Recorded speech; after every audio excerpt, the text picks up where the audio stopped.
Welcome back to Vishalakshi ಕನ್ನಡದ YouTube channel.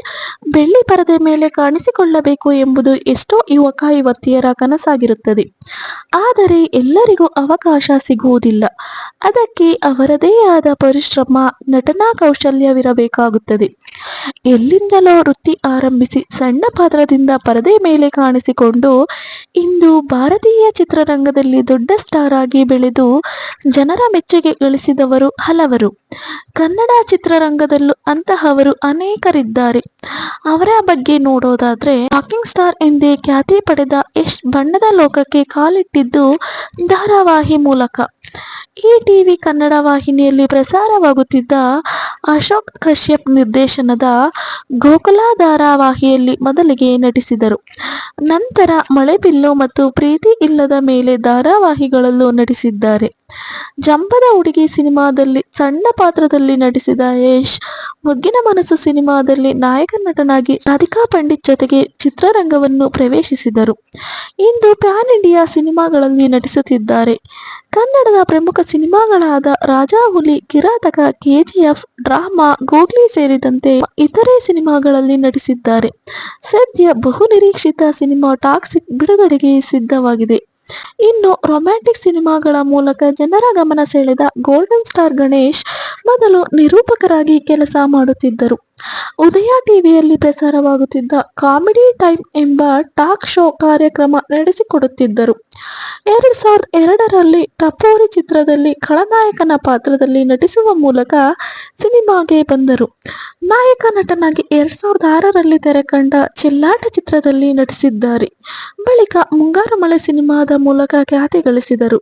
ಚೆಲುವಿನ ಚಿತ್ತಾರ, ಗಾಳಿಪಟ, ಶ್ರಾವಣಿ ಸುಬ್ರಹ್ಮಣ್ಯ, ಚಮಕ್, ಸಖತ್ ಮುಂತಾದ ಸಿನಿಮಾಗಳ ಮೂಲಕ ಪ್ರಸಿದ್ಧಿ ಪಡೆದರು.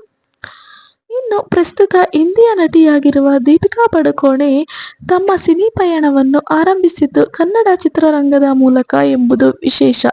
ಮೊದಲಿಗೆ ಇಂದ್ರಜಿತ್ ಲಂಕೇಶ್ ನಿರ್ದೇಶನದ ಸಿನಿಮಾ ಐಶ್ವರ್ಯದಲ್ಲಿ ಉಪೇಂದ್ರ ಅವರೊಂದಿಗೆ ನಟಿಸಿದ್ದಾರೆ. ಬಳಿಕ ಹಿಂದಿಯ ಪ್ರಮುಖ ಸಿನಿಮಾಗಳಾದ ಓಂ ಶಾಂತಿಯೇ, ಜವಾನಿ ಹೈ ದಿವಾನಿ, ಚೆನ್ನೈ ಎಕ್ಸ್‌ಪ್ರೆಸ್, ಪದ್ಮಾವತ್, ಪಠಾಣ್, ಜವಾನ್, ಬಾಜಿರಾವ್, ಮುಸ್ತಾನಿ ಸೇರಿದಂತೆ ಇತರ ಪ್ರಮುಖ ಸಿನಿಮಾಗಳಲ್ಲಿ ನಟಿಸಿದ್ದಾರೆ.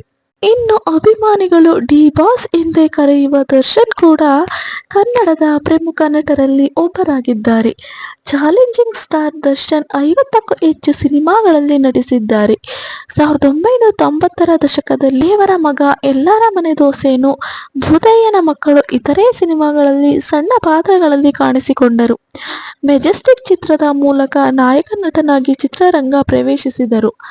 ಬಳಿಕ ಹಿಟ್ ಸಿನಿಮಾಗಳಾದ ಕರಿಯ, ಸಾರಥಿ, ಕ್ರಾಂತಿವೀರ ಸಂಗೊಳ್ಳಿ ರಾಯಣ್ಣ, ಬುಲ್ಬುಲ್, ಕಾಟೇರ, ದಿ ಡೆವಿಲ್ ಸೇರಿದಂತೆ ಇತರೆ ಚಿತ್ರಗಳಲ್ಲಿ ನಟಿಸಿದ್ದಾರೆ. ಇನ್ನು ಅಭಿನಯ ಚಕ್ರವರ್ತಿ ಎಂದು ಕರೆಯುವ ಸುದೀಪ್ ಬಹುಭಾಷಾ ನಟರಾಗಿದ್ದಾರೆ. ಇವರು ತಮ್ಮ ಸಿನಿ ಪಯಣವನ್ನು ತಾಯವ್ವ ಚಿತ್ರದ ಮೂಲಕ ಆರಂಭಿಸಿದರು. ನಂತರ ಪ್ರತ್ಯರ್ಥ, ಸ್ಪರ್ಶ, ಹುಚ್ಚ ಸಿನಿಮಾಗಳಲ್ಲಿ ನಟಿಸುವ ಮೂಲಕ ಜನರಿಂದ ಮನ್ನಣೆ ಗಳಿಸಿದರು. 2006ರಲ್ಲಿ ಮೈ ಆಟೋಗ್ರಾಫ್ ಸಿನಿಮಾದಲ್ಲಿ ನಟನೆ ಮತ್ತು ನಿರ್ದೇಶನ ಮಾಡಿದ್ದಾರೆ.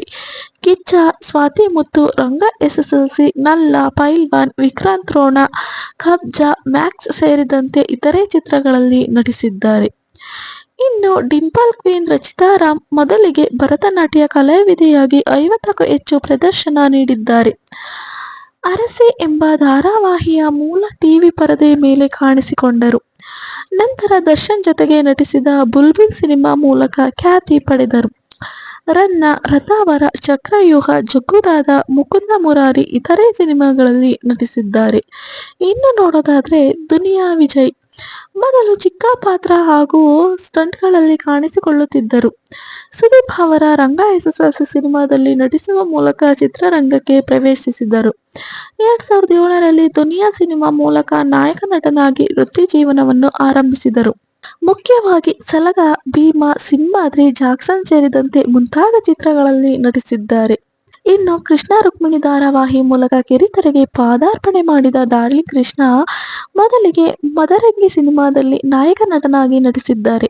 ಬಳಿಕ love mocktail, love mocktail 2, lucky man, mister bachelor ಸೇರಿದಂತೆ ಹಲವು ಸಿನಿಮಾಗಳಲ್ಲಿ ನಟಿಸಿದ್ದಾರೆ. ಇನ್ನು ನಟನಾಗಿ ನಿರ್ದೇಶಕರಾಗಿ ಕನ್ನಡ ಚಿತ್ರರಂಗದಲ್ಲಿ ಹೊಸ ಅಲೆ ಸೃಷ್ಟಿಸಿರುವ ರಿಷಬ್ ಶೆಟ್ಟಿ ಅವರು ಬಾಲ್ಯದಿಂದಲೇ ಯಕ್ಷಗಾನದಲ್ಲಿ ತೊಡಗಿಸಿಕೊಂಡಿದ್ದರು. ಲೂಸಿಯಾ ಸಿನಿಮಾದಲ್ಲಿ ಪೊಲೀಸ್ ಪಾತ್ರದಲ್ಲಿ ಕಾಣಿಸಿಕೊಂಡಿದ್ದ ರಿಷಬ್ ನಂತರ ಉಳಿದವರು ಕಂಡಂತೆ ಮೂಲಕ ನಾಯಕ ನಟನಾಗಿ ಸಿನಿ ಪಯಣ ಆರಂಭಿಸಿದ್ದರು. ಇವರಲ್ಲದೆ ರಕ್ಷಿತ್ ಶೆಟ್ಟಿ, ರಿಷಬ್ ಶೆಟ್ಟಿ ಕೂಡ ಸಣ್ಣ ಪಾತ್ರಗಳ ಮೂಲಕ ಚಿತ್ರರಂಗ ಪ್ರವೇಶಿಸಿ ಈಗ ಚಿತ್ರರಂಗದಲ್ಲಿ ಹೆಸರು ಗಳಿಸಿದ್ದಾರೆ. ಸೊ ಈ ಮಾಹಿತಿ ತಮ್ಮೆಲ್ಲರಿಗೂ ಇಷ್ಟ ಆಗಿದೆ ಅಂತ ಭಾವಿಸ್ತೀನಿ. ಸೊ ಯಾರೆಲ್ರಿಗೂ ಈ ವಿಡಿಯೋ ಇಷ್ಟ ಆಯಿತು, ವಿಡಿಯೋಗೆ ಲೈಕ್ ಮಾಡಿ, ಶೇರ್ ಮಾಡಿ, ಹಾಗೆ ನಿಮ್ಮ ಅನಿಸಿಕೆ ಅಭಿಪ್ರಾಯಗಳನ್ನ ಕಮೆಂಟ್ ಮೂಲಕ ತಿಳಿಸಿ.